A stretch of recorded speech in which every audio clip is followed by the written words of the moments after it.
오늘 하나님께서 우리에게 주시는 말씀은 열왕기상 3장 1절에서 15절까지의 말씀입니다.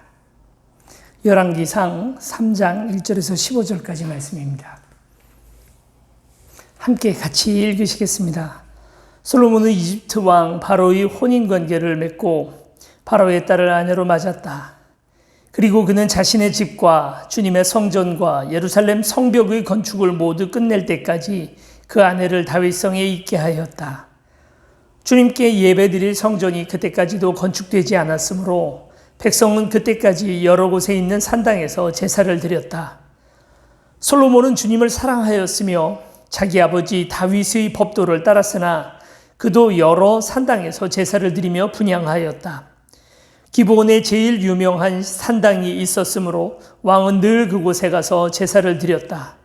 솔로몬이 그때까지 그 제단에 바친 번제물은 1000마리가 넘을 것이다. 한 번은 왕이 그리로 제사를 드리러 갔는데 그날 밤에 기브온에서 주님께서 꿈에 솔로몬에게 나타나셨다. 하나님께서 말씀하시기를 내가 너희에게 무엇을 주기를 바라느냐? 나에게 구하여라 하셨다. 솔로몬이 대답하였다.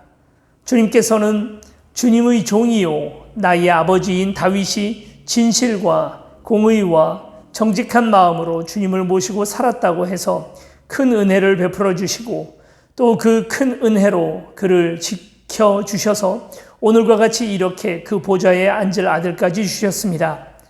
그러나 주 나의 하나님 주님께서는 내가 아직 어린아이인데도 나의 아버지 다윗의 뒤를 이어서 주님의 종인 나를 왕이 되게 하셨습니다.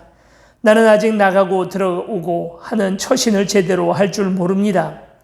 주님의 종은 주님께서 선택하신 백성, 곧 그 수를 셀 수도 없고 계산을 할 수도 없을 만큼 큰 백성 가운데 하나일 뿐입니다. 그러므로 주님의 종에게 지혜로운 마음을 주셔서 주님의 백성을 재판하고 선과 악을 분별할 수 있게 해주시기를 바랍니다. 이렇게 많은 주님의 백성을 누가 재판할 수 있겠습니까? 주님께서는 솔로몬이 이렇게 청한 것이 마음에 드셨다. 그러므로 하나님께서 그에게 말씀하셨다. 내가 스스로를 생각하여 오래 사는 것이나 부유한 것이나 원수 갚는 것을 요구하지 아니하고 다만 재판하는 데에 듣고서 무엇이 옳은지 분별하는 능력을 요구하였으므로 이제 나는 내 말대로 내가 지혜롭고 총명한 마음을 준다. 너와 같은 사람이 너보다 앞에도 없었고 내 뒤에도 없을 것이다. 나는 또한 내가 달라고 하지 아니한 부귀와 영화도 모두 너에게 주겠다. 내 일생 동안 왕 가운데서 너와 견줄 만한 사람이 없을 것이다. 그리고 내 아버지 다윗이 한 것과 같이 내가 나의 길을 걸으며 내 법도와 명령을 지키면 내가 오래 살도록 해주겠다. 솔로몬이 깨어나서 보니 꿈이었다. 그는 곧바로 예루살렘으로 가서 주님의 언약궤 앞에 서서 번제와 화목제를 드리고 모든 신하에게 잔치도 베풀어 주었다. 아멘.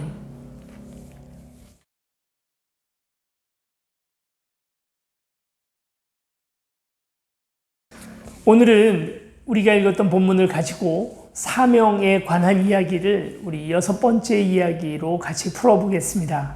솔로몬에 관한 이야기이죠. 솔로몬이 우리가 다 아는 것처럼 처음 제위하자마자 우리 1000번제에 하나님 앞에 올려드렸다. 이제 이렇게 우리가 얘기를 합니다. 몇 가지 오해, 우리가 가지고 있었던 고정관념이나 또 이런 것들을 우리가 좀 극복해야 할 것들이 많이 있는데요. 그 중에 하나가 이 1000번제에 관련된 여러 가지 이야기들일 것입니다. 첫 번째 우리가 가지고 있는 오해라는 게 뭐냐면 1000번제 하니까 이게 번자가 태울 번자를 써서 번제인데 이거 1000번 드린 제물이라고 잘못 해석하는 경우들을 가끔 봐요. 다 그런 건 아닙니다만 그래서 교회마다 1000번제라고 하는 예물 헌금 봉투 만들어 놓는 교회들이 간혹 있잖아요. 이게 이제 두 가지 오해가 있는 겁니다. 하나는 1000번 드렸다는 것이 아니라 1000마리의 양을 또는 염소, 소 이와 같은 것들을 하나님 앞에 드렸다라는 말입니다. 그래서 1,000번 뭐 한 해 동안에 하나님 앞에 헌금을 드리자 이렇게 얘기를 하시는데 이건 일단 이제 좀 성경적이진 않은 거다라는 것을 우리가 알아야 되겠고요. 또 하나는 재물을 헌금에다가 자꾸 갖다가 붙이는 것, 이건 심각한 오류라는 것입니다. 재물, 그러니까 구약시대에 제사를 지낼 때 하나님 앞에 양이나 소나 또 뭐 이런 것들을 하나님 앞에 드렸던 것은 이런 의미가 있습니다. 원래는 내가 하나님 앞에 드려줘야 되잖아요. 내가 하나님 앞에 드려줘야 되는데 나를 뭐 각을 떠서 하나님 앞에 뭐 불로 태워서 드리는 그런 제사는 뭐 일단 인격적이지도 못할 뿐만 아니라 불가능한 거예요. 그러다 보니까 내가 나의 인격을, 나의 모든 그런 죄나 그리고 또 그동안 살아왔던 것을 양이나 소에게 안수하는 과정을 통해서 전가를 시키고 그것을 하나님 앞에 잡아 바침으로써 내가 죄 용서를 받고 하나님 앞에 나를 드리는 것입니다. 이것이 구약 제사의 진짜 의미거든요. 로마서 12장 1절은 뭐라고 얘기를 하냐면 너의 몸을 산제물로 드리라 라고 얘기를 합니다. 이것이 너희가 드려야 할 영적 예배니라. 이제 예전 이제 개역 개정 번역은 영적 예배라고 얘기를 하는데 이것이 영적이라는 말이 사실은 뭐 육신을 제외한 우리의 영혼의 예배다라는 그 얘기가 아니라 진정한이라고 번역하는 게 더 맞습니다. 진정한 예배라는 건 곧 뭐냐면 곧 원래 내가 드려졌어야 하는 거니까 재물이 드려지는 게 아니라 내가 드려지는 게 맞다는 거예요. 그렇죠. 그게 진짜 재물이죠. 헌금은요, 재물을 예전에 드리던 구약시대에도 헌금은 따로 있었습니다. 솔로몬의 성전에 보면 한쪽 옆에 헌금궤가 있고요. 재물은 재물대로 제단에다가 갖다가 바치는 것이고, 헌금은 거기다가 따로 하도록 되어 있습니다. 헌금은 헌금이에요. 재물이 아닙니다. 재물은 뭐가 드려져야 돼요? 내가 드려줘야 돼요. 그래서 예배가 되려면 헌금하는 시간이 반드시 있어야 된다. 이렇게 주장하시는 분들이 가끔 있더라고요. 그래야 그게 제사다. 제사라는 것은 헌금 없이, 이 예물 없이 제사는 아니잖아요. 안 되잖아요. 그렇게 주장하시는 분들도 있는데, 정확히 얘기를 하면 그렇지 않습니다. 예배 시간에는 반드시 내가 드려줘야죠. 그래서 내가 드려진다는 건 뭘까? 이제 이 생각을 좀 한번 해봐야 돼요. 헌금이 없어도 예배는 예배입니다. 그러나 내가 하나님 앞에 제물로서 드려지지 않으면 그건 예배가 아니에요. 이건 분명히 해야 됩니다. 그건 예배가 아니에요. 나의 헌신이라는 건 무엇일까? 그러니까 레위기를 자세히 읽어보면 제물에 대한 여러 가지 요건들이 나옵니다. 이게 아주 중요한데요. 먼저 흠 없는 순양으로 드려야 번제예요. 번제는 암양은 안 됩니다. 순양으로만 해야 되고요. 그리고 순양의 고르는 이 순양을 선정하는 가장 중요한 기준이 바로 뭐냐면 흠이 없어야 된다라고 얘기를 합니다. 이게 유목민들은 이 흠이 없다는 게 무슨 얘기인지 압니다. 그런데 이제 우리는 왜 흠이 없다고 얘기할까라는 것을 이제 우리가 생각을 해보게 되는데요.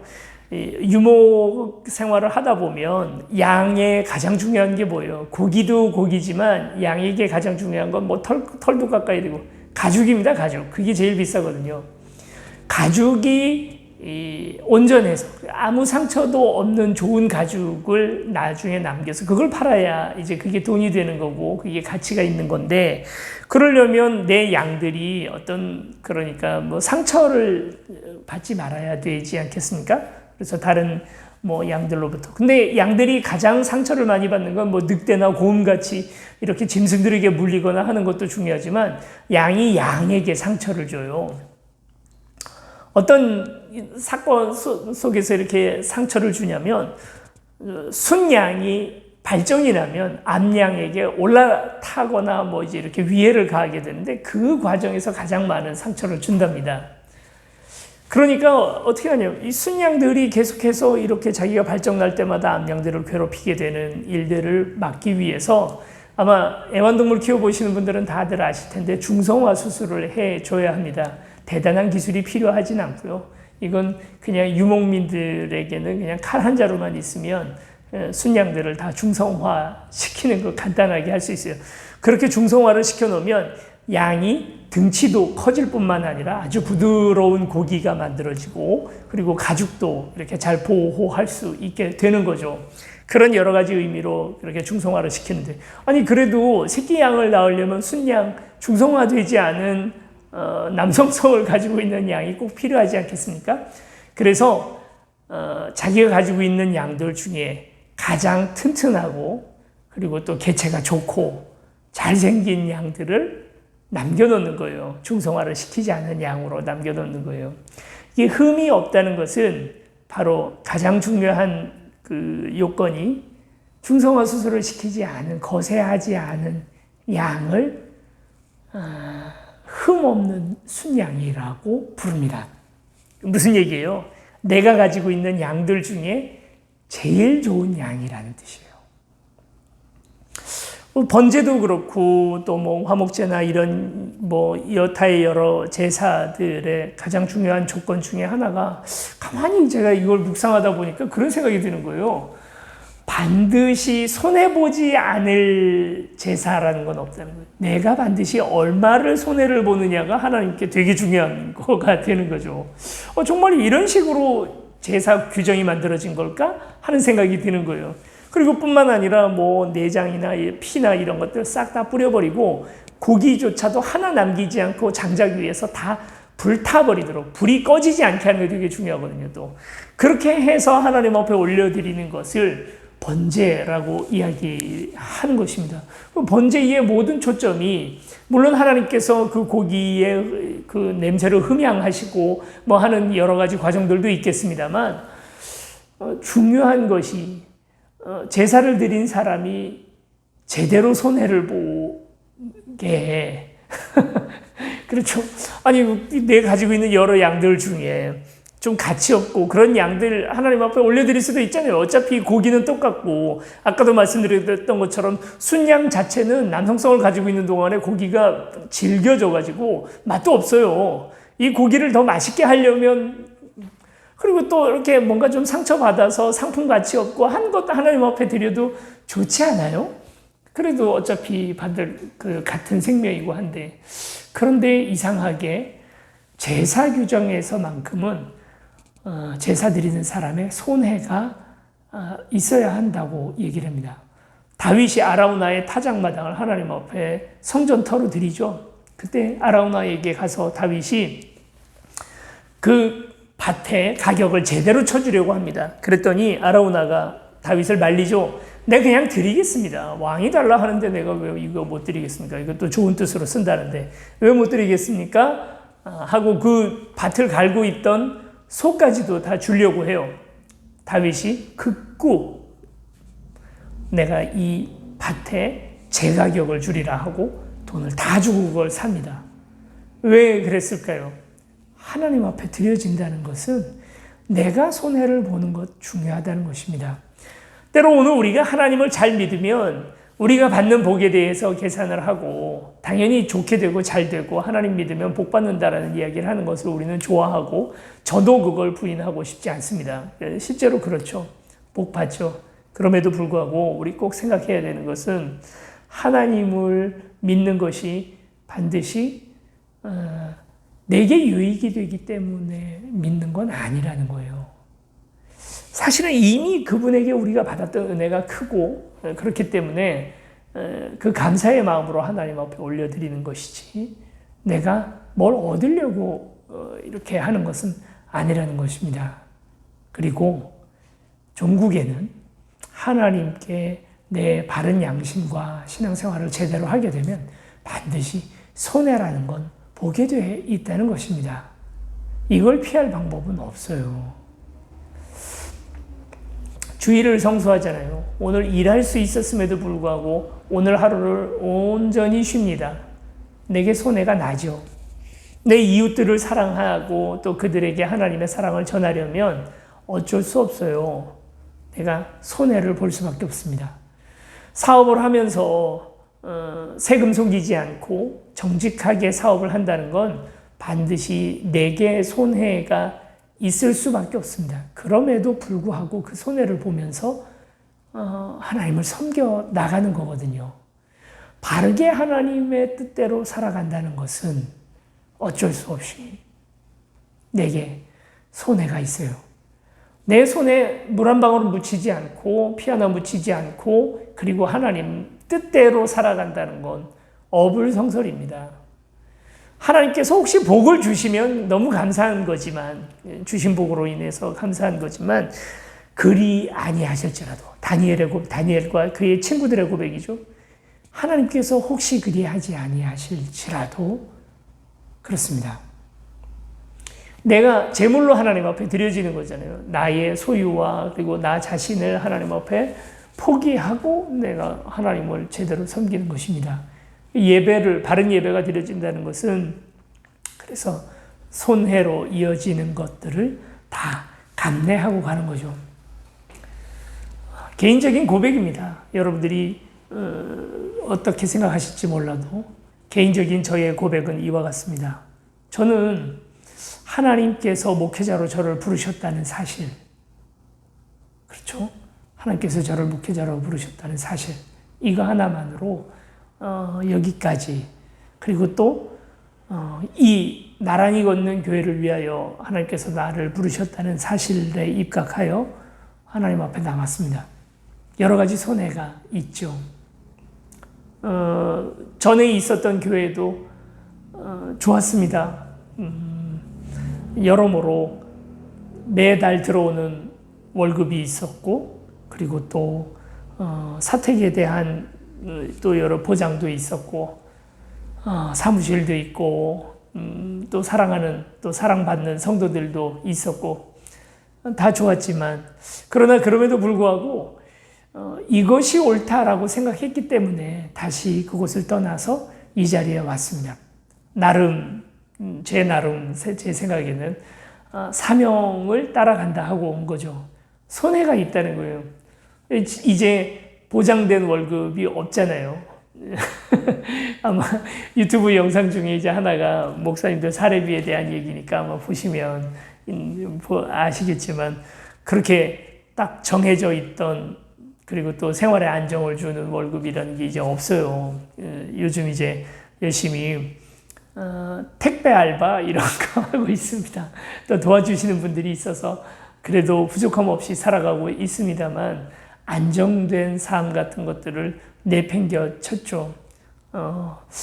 가끔 생각나요. 이게 저도 인간이다 보니까, 아이고, 굳이 왜 이랬을까? 나는 바보같이 왜 이랬을까? 하는 생각이 들기도 합니다. 하나님 뜻대로 살아간다는 건 우리의 희생이 어느 정도 전제가 되어야 되는 거죠. 과부가 있었습니다. 그 과부가 예수님 앞에서 헌금을 하는 거예요. 많은 그 앞에 줄 서 있던 다른 부자들은 많은 돈을 이렇게 하나님 앞에 헌금을 합니다. 과부는 2렙돈, 요즘 돈으로 하면 글쎄요, 한 5,000원? 1,000원, 5,000원 뭐 이런 정도밖에 안 되는 그런 작은 돈이에요. 2렙돈 돈을 헌금을 하는 걸 예수님께서 보시고 뭐라고 하십니까? 이 과부는 자기가 없는 중에 자기 있는 전 재산을 하나님 앞에 드린 것이다. 그래서 그 앞에서 몇 천만 원 헌금했던 사람들보다 더 많이 넣었다는 거예요. 하나님의 이상한 그 숫자 계산 방법이죠. 어떻게 몇 천만 원보다 몇 천 원이 더 많다고 말할 수 있는가?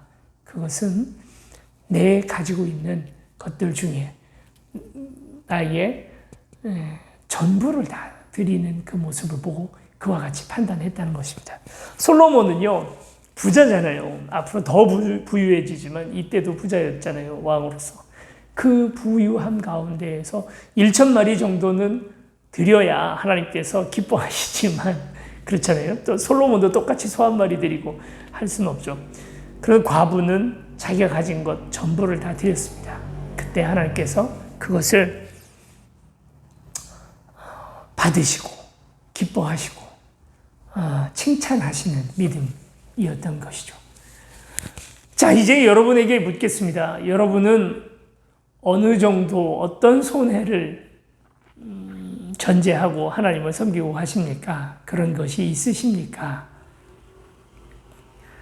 나 자신을 하나님 앞에 드리고, 그리고 또 내 삶의 여러 가지 분야에서 내가 손해를 봐가면서까지도 하나님을 믿고 가고 계십니까? 어느 순간에 내게 손해가 날 것이 자명해지는 순간에 하나님 뜻을 자꾸 저버리고 그러고 살고 있었다면 여러분 조금 내 신앙을 다시 한번 돌아보고 내가 손해가 되더라도 내가 마음에 안 들더라도 따라갈 수 있는 하나님, 그런 하나님 모시고 살아가면 좋겠습니다. 하나님께서 감동하셨어요. 솔로몬의 1000번제를 보고 감동을 하셔서 솔로몬에게 어느 날 나타나서 꿈속에 나타나서 물어봤다는 것입니다. 네가 원하는 게 무엇이냐라고 물어봤을 때 솔로몬이 대답했던 것, 우리는 이제 보통 이렇게 알고 있죠. 지혜를 달라고 이야기를 했다고 알고 있는데 성경을 자세히 보면 지혜가 아닙니다. 지혜라고 써 있지 않고 뭐라고 되어 있냐면 듣는 마음, 레브 쇼메아라고 그 히브리어로는 그렇게 이야기하는데요. 레브 쇼메아, 듣는 마음을 달라고 그렇게 얘기를 합니다. 근데 이제 그걸 하나님께서 뭐라고 받으시냐면 네가 원수를 멸하기를 원하지도 않고 부귀를 원하지도 않고 지혜를 너의 백성을 다스릴 지혜를 달라고 하니 하면서 내가 이 모든 것들을 더해 주겠다고 얘기할 때 그때 지혜라는 말이 나옵니다. 그러니까 하나님께서 듣는 마음을 지혜라는 말과 동의어로 봐주신 거죠. 그래 이제 그렇습니다. 그런 의미에서 이제 지혜를 달라고 얘기했는데 정확히는 듣는 마음이죠. 근데 이제 이게 원어로 보면 레브쇼메아예요. 레브쇼메아라는 말, 레브라는 말은 심장을 말하는 말입니다. 마음이라는 말로도 동의어가 되기도 하지만 우리가 그 말 그대로를 그냥 우리가 직역해서 보면 듣는 심장을 달라는 것입니다. 여러분 듣는 건 뭘로 들어요? 귀로 듣잖아요. 그런데 지금 솔로몬은 뭐라고 얘기하냐면 심장으로 듣는 마음이라고, 심장으로 듣는다는 거예요. 심장으로 듣는다는 것. 여러분 무슨 뜻인지 감이 오지 않습니까? 귀로 듣는 사람도 있지만 귓등으로도 안 듣는 사람도 있어요. 듣는 게 참 힘들어요. 저도 참 남 이야기 들어주는 게 참 쉽지 않더라고요. 왜 힘드냐면 나도 힘든데 그 사람의 마음을 마음으로 읽어주고 들어준다는 것이 얼마나 힘듭니까? 그렇잖아요. 늘 제가 제 스스로도 반성하고 힘들어하는 부분도 이 부분입니다. 누군가의 마음을 이렇게 마음으로 들어줘야 되는데 그게 너무 힘들어요. 마음이 찢어질 것 같아요. 어떤 사람 이야기를 듣다 보면. 먹먹하고 마음 아프고 그러고 나면 하루에 써야 할 에너지를 그날 다 쓴 것 같은 느낌이 들거든요. 그러니까 참 남 이야기 잘 듣기가 어렵고 도리어 이제 내 얘기하기가 바쁘죠. 어떤 면에서는요. 정직하게 얘기하면 목사들이 다 같이 저를 포함해서 목사들이 다 같이 빠지는 함정이 바로 그건 것 같아요. 자꾸 말하는 사람으로 목사가 비춰지죠. 사실 듣는 걸 더 잘해야 되는데요. 정성껏 들어주면 또 더 많이 이야기도 하게 되고 하지 않겠나 하는 생각이 들어서 그건 늘 저에게 반성거리예요. 누군가 어느 성도의 마음을 잘 들어줘야 되는데 듣는 시간이 더 많아야 되는데 늘 그 생각은 하고 있습니다. 듣는 마음을 달라는 것인데요. 그런데 이제 더 정확히 구체적으로 보면 솔로몬이 말하는 듣는 마음이라는 것은 백성들을 재판할 지혜를 달라는 것입니다. 들을 때 다 똑같은 이야기를 하진 않잖아요. 다 진실만을 얘기하지 않잖아요. 왕의 아주 중요한 기능 중에 하나가 바로 무엇이냐면 재판을 하는 것인데 재판을 하다 보면 무엇이 진실이고 무엇이 거짓인지에 대해서 잘 판단이 안 될 때가 있다는 것입니다. 그걸 들을 수 있는 마음을 그런 마음을 달라고 이야기를 하는 것이죠. 바로 그 뒤에 보면 그래서 하나님께서 지혜의 마음을 주시겠다라고 이야기한 다음에 그 바로 뒤에 보면 솔로몬의 재판 이야기가 나옵니다. 창녀 두 사람이에요. 창녀 두 사람이 아들 하나가 있는데 이 아들을 자기 아들이라고 주장을 하는 두 사람이 나오죠. 이미 원래 둘 다 아들을 가지고 있었는데 아들 하나를 잃었어요. 참 그 마음 어떻겠습니까? 그 슬픔을 당하고 나서 자기 아들을 주장하는 이 두 사람에게 솔로몬이 그 마음을 다 읽은 거죠. 그리고 이제 재판을 해주는데, 우리 너무 유명한 이야기니까 솔로몬의 재판 이야기는 다 잘 알고 계실 겁니다. 좀 이해가 안 가는 거예요. 왜 이 두 여자는, 한 사람은 그래 반을 갈라준다고 하니까 반을 갈라서 날 달라고 얘기를 했을까? 그런 엄마가 세상에 어디 있을까 생각을 하게 되잖아요. 그런데요, 여러분, 이거는 좀 더 입체적으로 이 사건을 보면 이해가 갑니다. 있었던 이야기이잖아요. 솔로몬이 반으로 갈라준다라고 이야기를 했을 때, 가끔 왕이나 통치자들은 그렇게 정말 정성 없이 재판하는 사람들이 가끔 있을 수 있으니까, 그 이야기를 들은 사람 입장에서 반으로 갈라달라는 사람도 이해가 안 가지만, 반대로 내 아이 아니니까 죽이지 말고 살려서 저 여자를 주라고 얘기하는 엄마의 입장을 여러분 한번 생각해 보세요. 어떻게 되는 거냐면, 그렇게 되면 내 말이 거짓말이었다는 것을 내가 내 입으로 인정해버리는 것 아닙니까? 위증죄는요, 요즘도 벌금 재판 받을 때, 그러니까 법정에서 위증을 하게 되면 벌금이 꽤 세다고 알고 있어요. 뭐 구속도 되기도 하고 하잖아요. 위증이라는 건 굉장히 중요한 범죄인데, 이게 하물며 고대의 세계에서 왕 앞에서 위증을 하게 되면 사형입니다, 사형. 그러니까 이 여인이 내 아들 아닙니다, 반으로 가르지 말고 저 여자 주세요라고 말한다는 건 곧 뭐가 되는 거냐면, 나를 죽이세요, 차라리 저 아이를 살려주세요라는 이야기예요.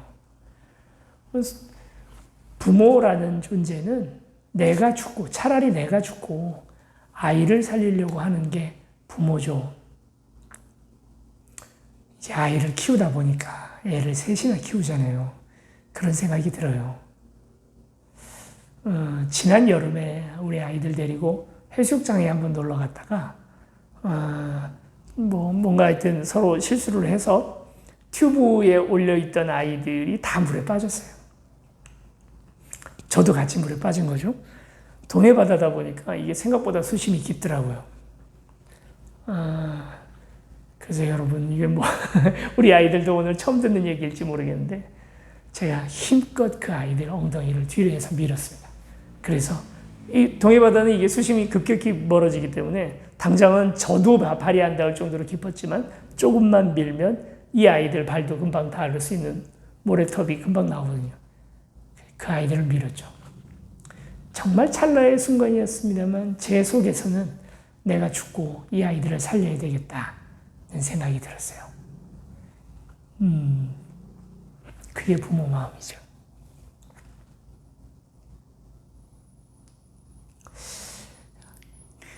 하나님은 어떤 분이 하나님일까요? 자신의 존재를 위해서, 자신의 명예를 위해서 신민들, 성도들을 죽이는 자가 하나님일까요? 우리 예수 그리스도는 우리를 위하여 죽으신 분이잖아요. 참 하나님이시죠. 십자가에 우리를 매다는 존재는 하나님이 아닙니다.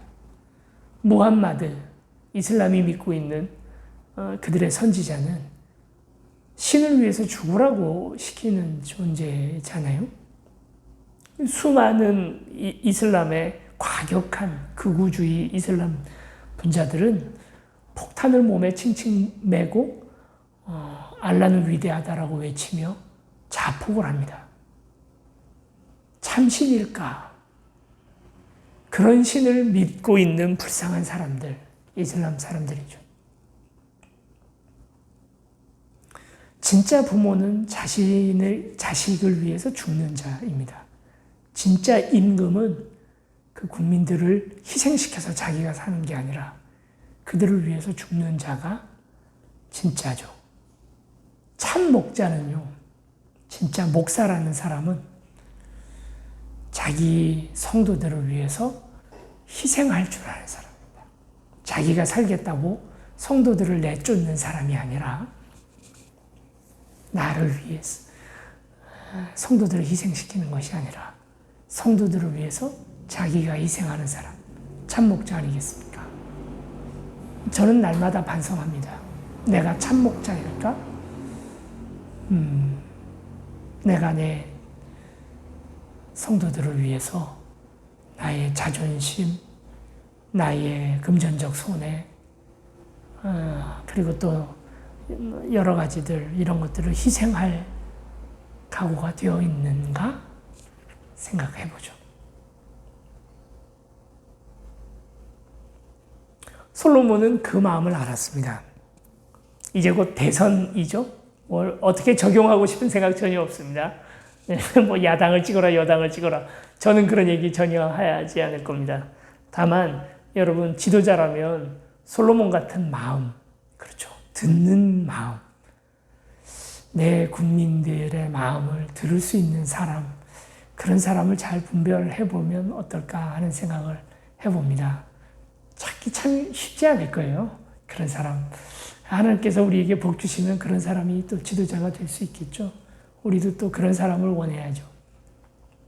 이제 그냥 대선에 대해서 한마디를 하자면 이런 건 좀 걱정이에요. 뭐 어떤 선택이 내게 유익을 가져다 줄까를 자꾸 생각하게 된다는 거예요. 정의나 아니면 나라의 미래에 대해서 진지하게 고민하기보다도 누굴 뽑아야 내가 유익이 되나, 부동산이 오르나, 내가 투자한 주식이 오르나를 고민하면 여러분 그건 나에게 반드시 더 큰 손해로 돌아오게 된다는 것쯤은 이제 우리 잊지 맙시다. 그렇습니다. 희생. 하나님 앞에 내가 제사를 드리는 것도 1,000번제가 됐던 두렛돈이 되었던 이것도 내가 나의 손해가 드려지는 거예요.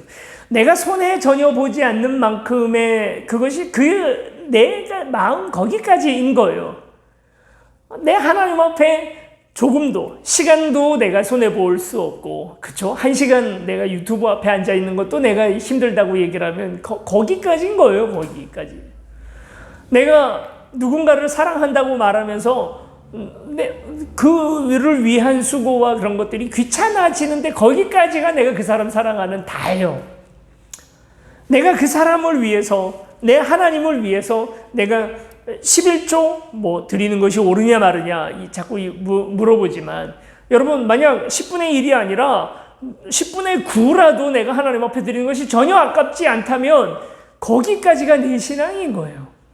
내 전 존재를 다 하나님 앞에, 내 생명까지라도 드릴 수 있는 고백이 되고 실제로 그렇게 행동한다면 거기까지가 내 신앙인 거거든요. 여러분은 어떠십니까? 진짜 부모라면 어떤 사람이에요? 유전자가, 피가 얼마나 섞여 있는지가 중요한 게 아니라 솔로몬이 무슨 유전자 판결하는 방법을 개발해내서 지혜로운 왕인 것이 아니라 진짜 부모라면 내 생명도 드릴 수 있는 너야말로 진짜 부모다라는 걸 그 마음으로 알고 그걸 판단할 수 있는 능력이 솔로몬에게 있었던 거죠. 내 진짜 하나님이라면 나를 위하여 죽으신 분이 진짜 하나님이지 나를 죽게 만드는 것이 진짜 하나님이라 아는 것이 듣는 마음이지 않겠습니까? 내 참된 목자라면 그렇죠. 오늘 우리는 어느 정도의 희생을 우리의 이웃과 배우자와 내가 사랑하는 사람들에게 해줄 수 있습니까? 말로는 사랑한다 하면서 한 푼도 손해보지 않으려고 한다면 여러분 그걸 희생이고 사랑이라고 이야기할 수 있겠느냐는 말이죠. 사명을 받아들이고 하나님 앞에 사명자로 사역자로 선다는 것은 그와 같은 것입니다. 악을 골짝 빈들에도 하나님의 복음 들고 나아가는 것, 내 인생의 가장 중요한 순간들을 그분을 위하여 희생할 수 있는 것, 그리고 내가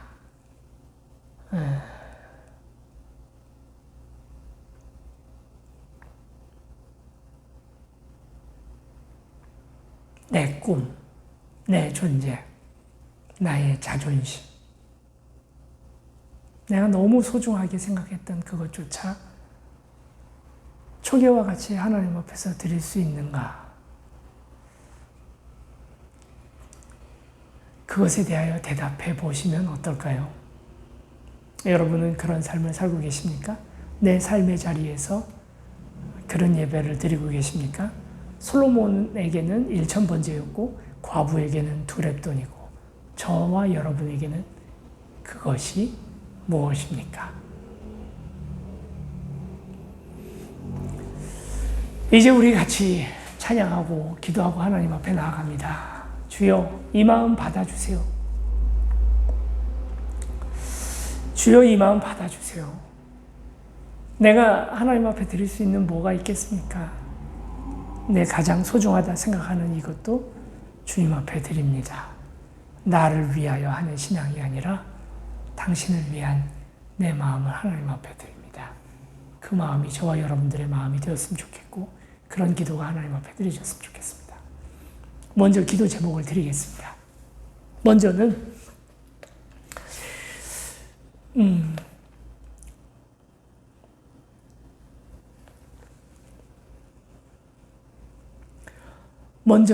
하나님 앞에 드려지는 헌금으로서의 제물이 아니라 내가 바쳐줘야 한다 말씀드렸습니다. 여러분, 나는 어떻게 하나님 앞에 드려지고 있는지, 내가 하나님 앞에 제물로 드려야 할 나의 부분은 무엇인지를 여러분 묻고 기도했으면 좋겠습니다. 여러분이 삶의 자리에서 어떤 손해로서 하나님께 영광을 돌릴 수 있을까요? 내 양심을 속이지 않고 하나님의 뜻대로 살아간다는 것이 반드시 손해와 아픔과 어려움들, 상처, 때로는 눈물을 흘리게 만드는데 그것조차 하나님 앞에 드릴 수 있도록 하나님 내 예배를 받아주세요. 헌금을 많이 드려서 예배가 아니라, 그리고 또 많은 시간을 들여서 예배가 아니라 정말 나는 하나님 앞에 바쳐지고 있는가, 그렇게 삶의 자리에서 드려지는 신령과 진정의 영적인 예배가, 진정한 예배가 내가 드려지고 있는가, 나의 예배를 생각해 보시기 바랍니다. 다 만나서 교회라는 공간에서 다 둘러앉아서 모여서 그렇게 드려지는 예배라서 예배가 아니라 내가 눈물 한 방울 흘렸다고, 그래서 그 감동이 좀 됐다고 알량한 그 눈물 한 방울로 하나님 앞에 드려지는 그런 예배가 아니라 정말 내가 나의 헌신, 내 자신이 내 삶의 자리에서 드려지고 있는지, 말씀대로 살아가고 있는지, 나의 전 존재를 마치 하나님 앞에 흠없는 순양으로서 드리고 있는지, 그걸 묻는 시간이 되었으면 좋겠습니다. 두 번째 기도 제목은 그렇습니다. 나에게도 그 마음 주세요. 그 심장을 주세요. 같이 가슴 아파하며 가슴 찔려가며 눈물 흘리며 누군가의 이야기를 들어줄 수 있는 마음. 그냥 내 말만 내 말이라고 내 고집을 고집하고 나가는 것이 아니라 그의 마음을 읽어줄 수 있는 누군가, 내 이웃의, 내 성도의, 내 배우자의, 내 자녀의 이야기들을 들을 수 있는 귀가 내가 있는가, 들을 마음을 내게 주세요 하는 기도 제목이 주님 앞에 드려졌으면 좋겠습니다. 마지막으로는 여러분, 결국 하나님께서 달라 하시지만 받고 마십니까? 그분도 주기를 원하시는 사랑이거든요. 날 위해 다 주잖아요. 그분 다 주셨어요. 그의 아들도 주셨고 그의 생명도 주셨고, 솔로몬이 1,000번제를 드리고 나니까 하나님께서 그 받은 걸로 땡치십니까? 다 주시죠. 자꾸 주기를 원하시는 우리 하나님이십니다. 그 하나님 제대로 믿기를, 그냥 전통과 인습 속에서 대충 믿는 습관 같은 믿음이 아니라 제대로 한번 믿어보기를. 우리 이 기도 제목으로 잠시 기도하겠습니다.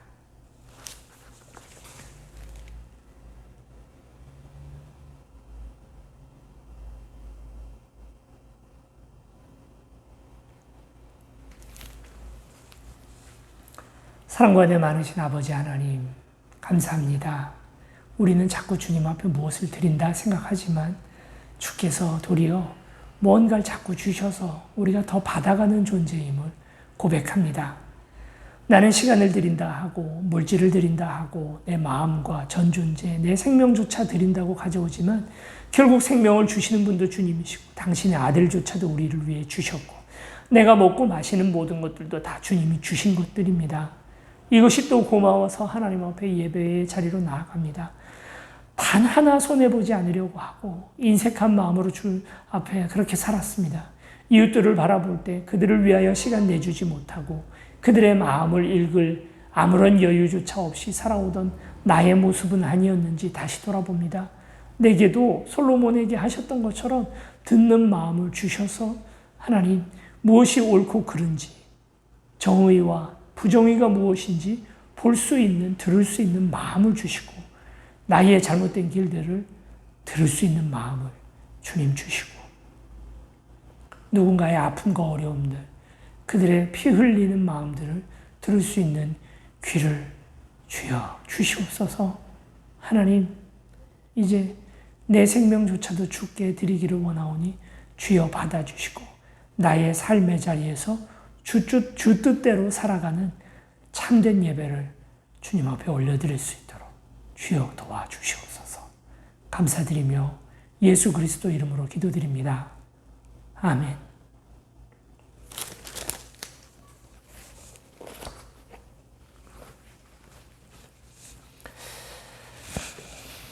더위에 건강 조심하시고 또 몸이 아프면 영적으로도 약해지더라고요. 몸이 아프거나 자꾸 부대끼면 그렇습니다. 영과 육은 분리되어 있지 않고 하나이기 때문에요. 영이 아프면 몸도 같이 따라 아프고 또 육이 아프면 몸도 또 영도 같이 아파지는 경우들을 봅니다. 이럴 때일수록 더 기도 또 성경 보고 묵상하는 것 놓지 말아야 할 때이에요.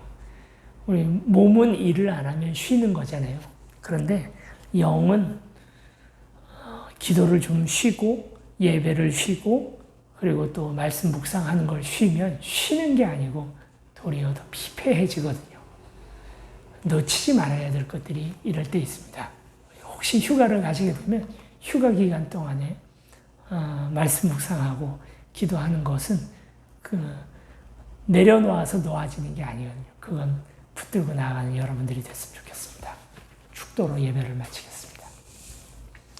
이제는 우리 주 예수 그리스도의 은혜와 하나님 아버지 크신 사랑과 성령의 교통하심이 주님 앞에 일천번째 아니라 나를 드리는 바른 예배로 주 앞에 나아가 또 주께서 오늘 우리에게 주시는 그 듣는 마음 하나님께서 우리의 모든 것들 다 들어주시는 그 마음을 닮아가기를 원하는 우리 나란히 걷는 교회 성도들과 또 인터넷으로 함께 예배드리고 있는 모든 이들 위해 이제로부터 영원히 함께 하시기를 간절히 축원하옵나이다. 아멘.